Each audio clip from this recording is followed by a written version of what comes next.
Hello, Ryan here, aka Mac, and welcome. We have June's Squadron 42 monthly report to get through, highlighting all the work that went on with Squadron 42's progress last month. As always, a huge thank you to all of my patrons and channel members. Thank you guys so much for the support, and if you do enjoy my videos, please do consider subscribing and helping the channel to grow. So kicking off with AI content, they began their work on the Master at Arms behaviour, which uses the same AI tech as the bartender, but of course interacts with different usables and plays different dialogue options. The team were pleased with the results of the mocap delivery that led to clear improvements in Graves and Kelly's movement cycles, both obviously Squadron 42 characters. The team continued to progress the remaining core cast characters, as these assets had not been worked on for some time, so they required updates to meet the desired fidelity. And in fact, one of the progress tracker deliverables was finishing off the Squadron 42 characters, so this sounds like it's referring to that. Talking of which, the landing officer is now finished and integrated into the chapter flow. The role of this AI is to help the player land safely and correctly oriented on the landing pad, with character animations playing to assist with positional and rotational changes. Now this routine, it says, can now be viewed on the ship's cockpit display, as solely seeing the AI through the cockpit proved challenging. Now this sounds pretty cool, so instead of having to look out of your window and seeing the NPC moving their arms around trying to get you to land, you will be able to see them on the MFD, which does make a lot of sense, providing some assistance with landing. Finally, for AI content, they received essential bug fixes from AI tech to allow the movement of trolleys from multiple alignment points, and now the AI can wheel a diagnostics cart towards and away from the Gladius when it lands, and this has allowed the team to conclude their work on this part of the deck crew behaviour. So I guess a Gladius will come into the Idris, I'm assuming, land, and then the deck crew will wheel this cart over and run a diagnostics check on the ship. So moving on to the AI features team, they worked on human combat, implementing logic for a selection of different attack archetypes, being the Defender, the Pusher, and the Strafer. Now the Defender chooses a position to attack from, and remains there until cover is compromised or no longer valid, like the target is out of range or not visible. The Pusher is more active, rapidly closing the distance between them and the target in order to build pressure, and then the Strafer, as you can imagine, is a more tactical archetype who chooses a lateral position outside the direction the target is aiming in to set up flanking opportunities. Now it says that each NPC can select an attack archetype that they determine to be the best for that situation based on multiple criteria, and that criteria can include the range of the weapon that they're using. For example, short range weapons likely prefer the Pusher archetype so you can close the gap and get up close and personal, how many characters are attacking the target, and how many characters are using a particular archetype in the first place. I do like the sound of all this, especially how NPCs can pick and choose on the varying factors, which means they will adapt to the situation based on all of these variables, and then not just defaulting to a behaviour that they've been programmed to use. And if this kind of stuff will flow into the PU as well, it'll make some NPC combat contacts a lot more dynamic, I feel. Continuing on, each criterion gives a certain score for each archetype, and this is used as a weight when randomly choosing between the archetypes. This, they say, supports variation, reaction to different scenarios, and some intelligence in the makeup of archetypes in any given situation. And the recent tasks the team have been dealing with involved implementing each of the criteria scoring functions and the system for summing these and weighing the archetype selection. It'll be great to see this in action, watching these behaviours unfold and change. For example, as you enter a bunker perhaps, and just seeing certain AI staying back and firing from a distance, some of them with shotguns maybe rushing you, and then others in the corner of your eye just flanking to the side. Be pretty cool to see the NPCs kind of adapting to your behaviour. Interesting. Also for human combat, work went into the perception, cover and movement animations for the female skeleton. This is in pursuit of completing the set so that the female skeleton can perform the same combat behaviours as the male skeleton. The team also continued on implementation of the new weapon accuracy system mentioned in previous reports, with the prototype now set up, and this feature debugs visualizations of the percentage chance calculated from the different factors which will allow the designers to easily tweak accuracy to balance difficulty. Now, for the Vanduul, the team merged the Vanduul and Human Master Graph, which is the top-level state machine that controls the AI behavior of characters, and this should make the system far easier to maintain, while also allowing for specific behaviors for unique characters. And finally, the AI features team selected and processed the animations generated from a recent mocap session, including bespoke animations for a selection of stealth gameplay. Very much looking forward to stealth. Really hope that when they start addressing the crouch animation, which I think they already are addressing this, or they've started the work on it, that we can get more of a Tarkov-style crouch movement speeds. Obviously, for a multiplayer game, you're going to need to be able to go almost completely silent. So anything that's closer to Tarkov will be very nice. Now, for the AI tech team, they have been prototyping a set of fauna behaviours, focusing on the implementation of the entity class, verifying that all the components can function correctly on creatures. They are currently setting up animations, an initial version of the B-Space, a basic creature roaming behaviour, and a basic combat behaviour based on the combo melee system used by the Vanduul. So very excited to hear this. Finally, they are pushing creature AI. It's going to be interesting seeing this evolve, but also do note that this is for Squadron 42's report, so we must be seeing some form of creature or creatures in Squadron 42. And like with anything CIG create, they don't just make something to be faked in the background. They are working to put together a robust creature AI set to give them real-life actions, behaviours, needs, and so on. And I suppose getting it into Squadron 42 must be the starting point. Anyway, work continued on the locomotion code, which included improving the transitions between different locomotion states by further developing the initial implementation of pose matching. They also implemented linear speed warping, including a way to dynamically calculate a spline into a specific pose. For example, the enter position of a usable, which allows the team to make the transition between movements and interactive objects smoother and more believable. I do get the impression that the AI behaviours, their movements, animations, and so on and so forth, are really going to be like nothing we've kind of seen in a game previously. Hearing all of this, it sounds like they're really going to define the NPC's look and feel and movement being as realistic as possible, almost like you're just watching a cutscene when they're interacting with things, but obviously it's a live game environment.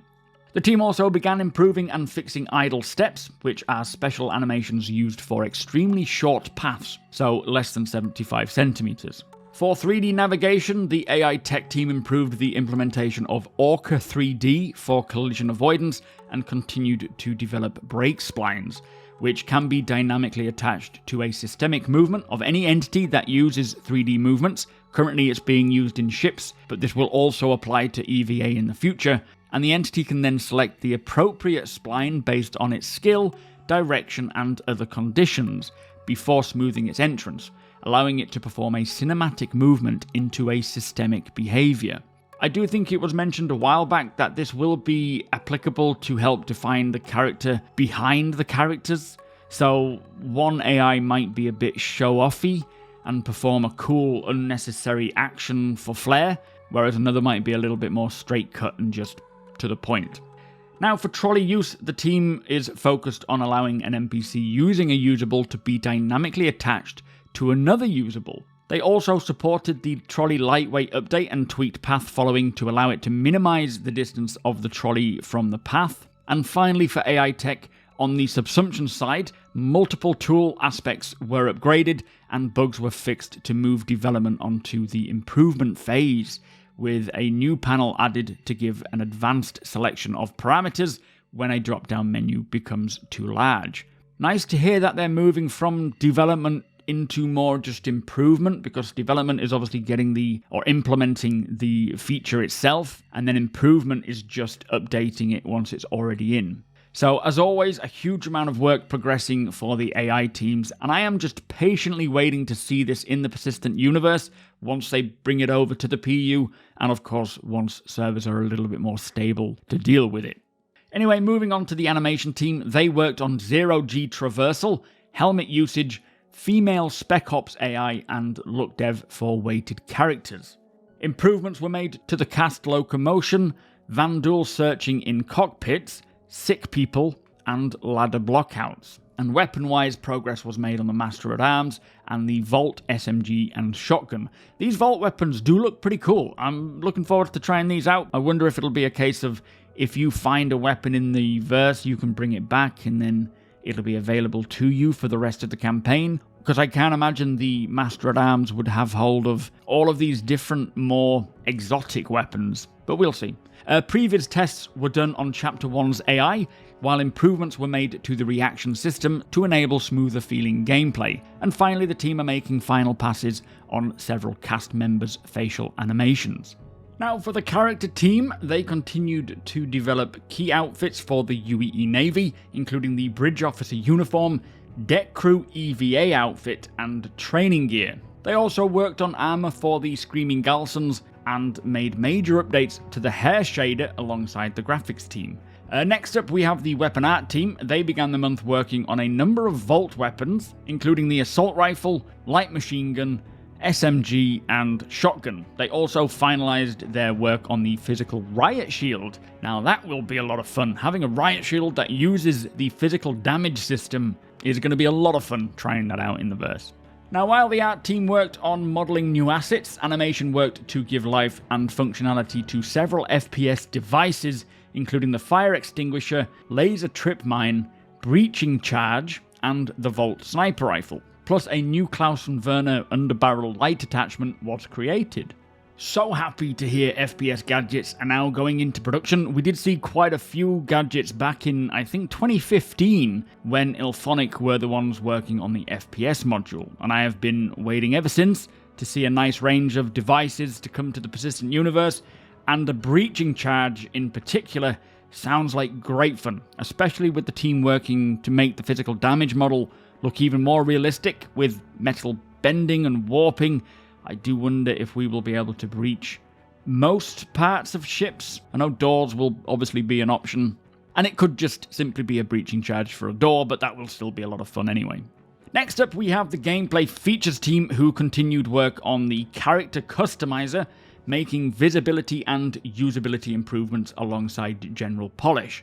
It says further improvement and polish tasks were created for the Flight Academy application form, which, if I recall correctly, is one of the lines from the trailer from Gillian Anderson's character speaking to us as we are on the Javelin in a cutscene. Also, the ability to request weapon attachments from the Master at Arms was added. It's going to be so cool before each mission, heading to the Master at Arms and having him physically hand over the weapon you want, but also the attachments that you want for that weapon. That'll be a very nice subtle touch, I feel, in Squadron. Finally, the team also supported persistent entity streaming, as they say recent changes caused knock-on effects to several Squadron 42 missions. Now, for the gameplay story team, they implemented the last mocap data captured at the end of April, which allows them to complete several scenes to a high standard. It also enabled them to deliver a new scene featuring an NPC dragging a refueling hose over to the Gladius and plugging it in. And although further polish is required for this scene, it is already visually interesting.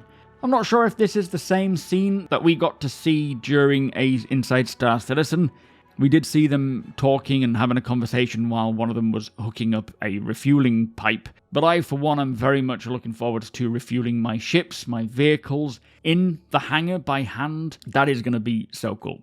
Finally, the team updated all bunk beds and mess hall scenes to ensure they correctly handshake with the AI. I assume that is some term used to make sure all the pieces connect properly. Now, for the graphics and visual effects programming team, they continued porting features to Gen 12, including gas clouds, rivers, frozen oceans, refraction, and multipass support. Fixes were also submitted for tessellation partitioning for planetary ground fog. Getting even closer to that fully converted Gen 12 renderer, can't be too long away now. For the Vulcan backend, the team fixed issues caused by the validation layer, including mismatching texture types and mismatches of unused vertex input attributes, which are now reflected from the shader. It is also nice to hear that the Vulcan API is getting some attention. Bugs were also fixed for the level of detail merger, including an update to allow combining objects with more than 64 submaterials. They also investigated issues with the rendering of invalid static shadow region entities, and significant progress was made on their hair shader, including updates to graying controls, variation tiling, and melanin selection.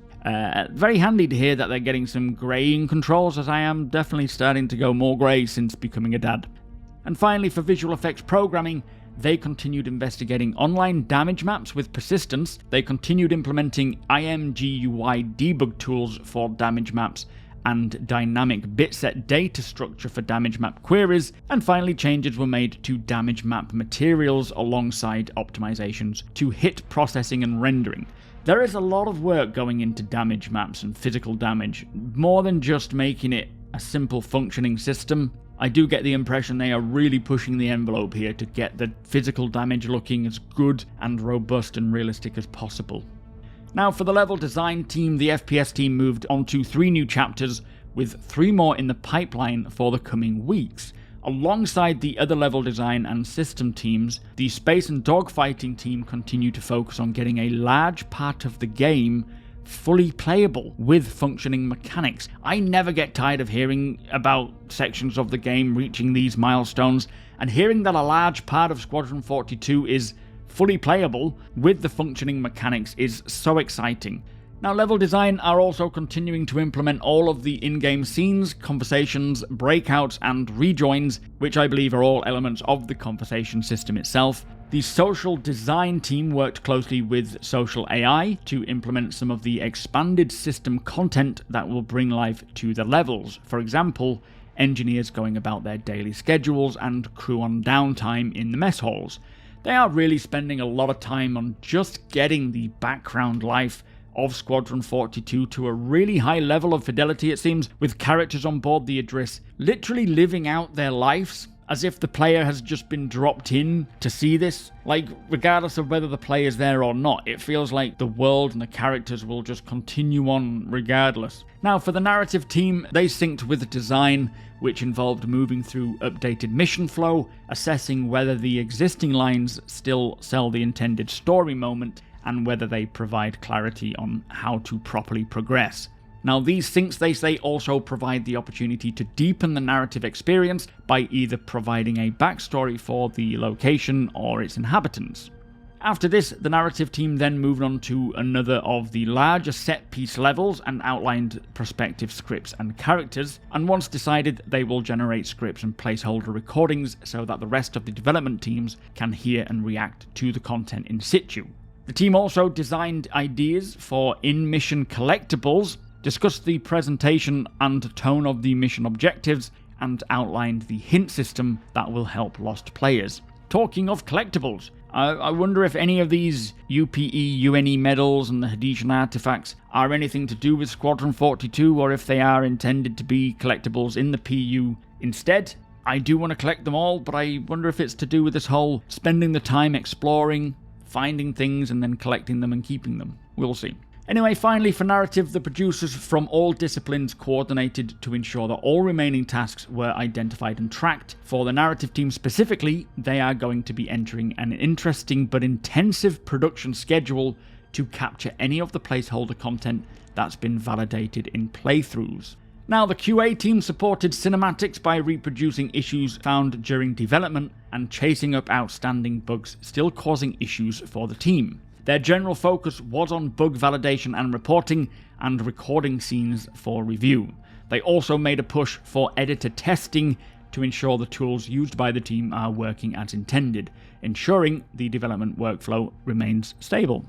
Now, for the tech animation team, they continued wrapping up the animation pipeline refactor, which involved creating new rigs and tools and stripping out the old code for more elegant and performant solutions. They also continued working on a new system that puts fidelity above all else. Although rarely used in gaming due to its expense and limitations, this type of system is ideal for performance pieces. And finally, for tech animation, planning was done for the coming quarters, and numerous new character heads progressed towards animation support.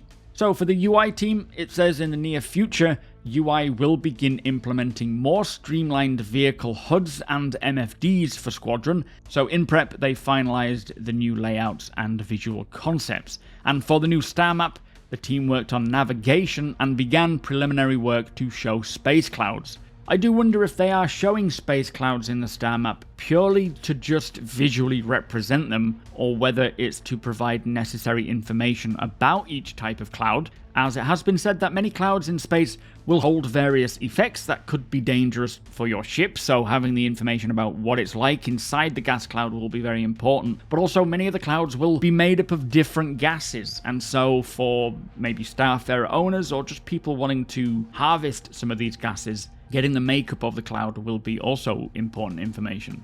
But it's also nice to hear that they are still making progress with the StarMap, putting in more functionality by the sounds of things. Still feels a little bit way off before we can get it in the PU, but hearing about any progress on the StarMap is excellent news. Finally, for UI tech, the team upgraded the new 3D UI card system so that as well as the floating layered UI, they can automatically apply UI to holographic curved surfaces. This, it says, allows them to create interesting visuals that weren't possible before, which will be trialled on a new Squadron 42 exclusive Mobi glass and visor. Very intrigued to see this 3D UI stuff, as they did scrap the idea of using canvas slice HUDs in favour for this card system, so it must be worth the change and worth the effort of redoing it all. Now, for visual effects, they worked on a key cutscene involving significant amounts of destruction, with the team saying, due to the extra complexity of this scene, we spent some R&D time trying different ways to convincingly animate metal structures bending and tearing, as opposed to simply shattering, like in lots of real-time destruction simulations. Now, as I said earlier, they are really going to town on this physical damage system. Now they're creating the ability for metals to bend rather than shatter in real time. So as physical entities penetrate or hit into other physical entities, things will look far more realistic and natural. And I really do hope that they do a huge deep dive video or article into the physical damage system, as it does sound like proper next level stuff. Finally, for visual effects, the team concepted work on a new suite of energy-based weapons, and support was given to the art and design teams across various locations. So there you have it, that was the Squadron 42 monthly report. Plenty still to do, but so much progress is getting made, and as we have just read, with it coming to the point where a large part of the game is now fully playable with functioning mechanics, that alone is enough to get me excited, knowing that it is playable with hopefully not a great deal left to do, but also all this work on the physical damage system, the AI, they are really making some good strides here. But with that said, that is the end of the video. The Persistent Universe monthly report will be making its way out this week, so do keep your eye out for that. Again, plenty of juicy information going on in the background with what the teams are working on. I hope you enjoyed the video, and if you did, please do consider subscribing and helping the channel to grow. Also, come and hang out over at twitch.tv/supermacbrother. You are all more than welcome over there. Hit the thumbs up if you don't mind, it does the channel a big favour, and tick that notification bell if you would like to be notified when my videos go live. Again, a big thank you to my patrons and channel members. Thank you for watching, and I'll see you in the next one.